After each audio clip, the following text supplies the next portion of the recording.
Ukraine is an important breadbasket for Europe and for the rest of the world. It produces about 4% of wheat worldwide and other staples such as corn. The disruption of supply chains in Ukraine have already sent staple food prices soaring on global markets, and people are worried about secondhand effects such as social tensions in food insecure countries, such as in the MENA region or in Africa. These worries will worsen if climate disruptions intensify in the coming months, and we have every reason to believe that they will. Wheat is a commodity in high import demand in the Middle East. MENA countries are impacted by the Russian invasion of Ukraine and the resulting war because its wheat supplies are threatened due to the ongoing military operation and the expected aftermath. Egypt, for example, imports 85% of its wheat from Russia and Ukraine combined.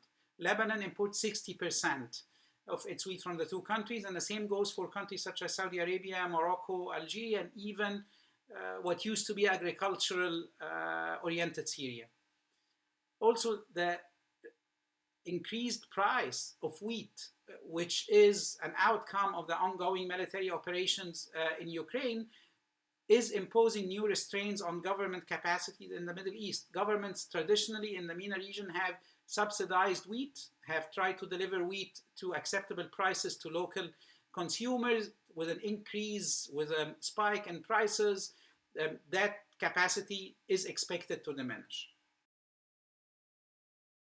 The only way forward for MENA countries to manage the food insecurity emanating from the Russian invasion and the ongoing war in Ukraine is by diversifying their supply destinations.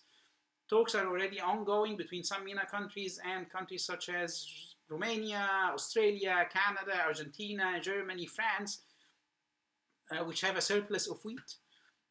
A second and more long-term viable strategy is by increasing the wheat plantation and cultivation in the region. Egypt, for example, has announced an ambitious plan to increase wheat acres from a current 250,000 acres to 2 million in 2024. That is the way forward. That is the only viable strategy for MENA countries to minimize their dependency on wheat supplies and to minimize their food insecurity.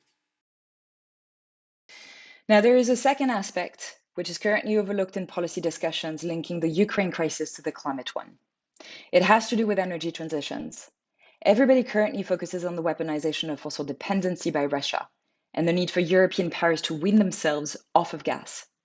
This is the tip of the iceberg, and we must understand that weaning Europe off of Russian gas will create other types of dependencies.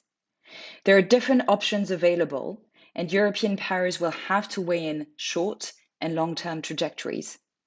On the short term, coal production is likely to go up in Europe. Another readily available option is to increase LNG imports from other sources such as the US and Qatar.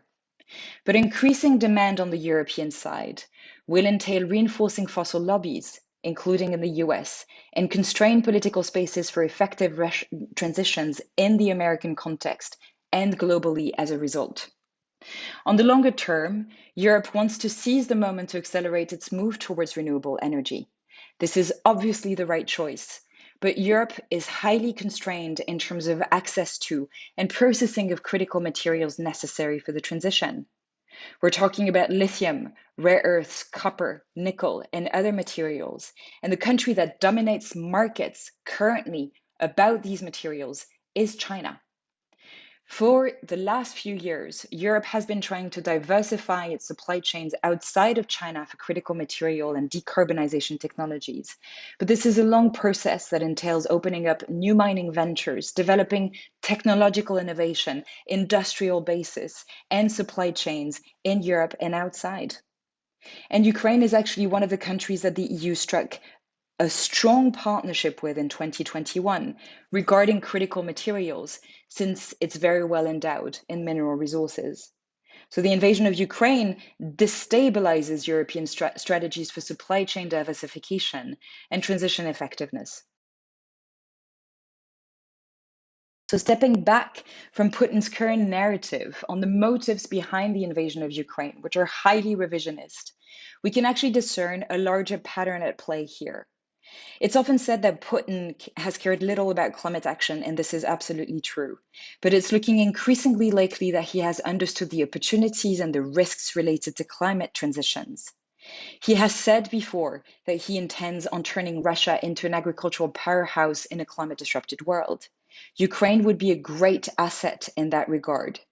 And gaining access in places like Ukraine or in the Central African Republic, for that matter, to the critical materials that everybody needs for decarbonization means that Russia is effectively trying to become a power broker in a new resource competition, which is accelerating worldwide in the context of climate transitions, and which intrinsically links Russian strategies with Chinese ones.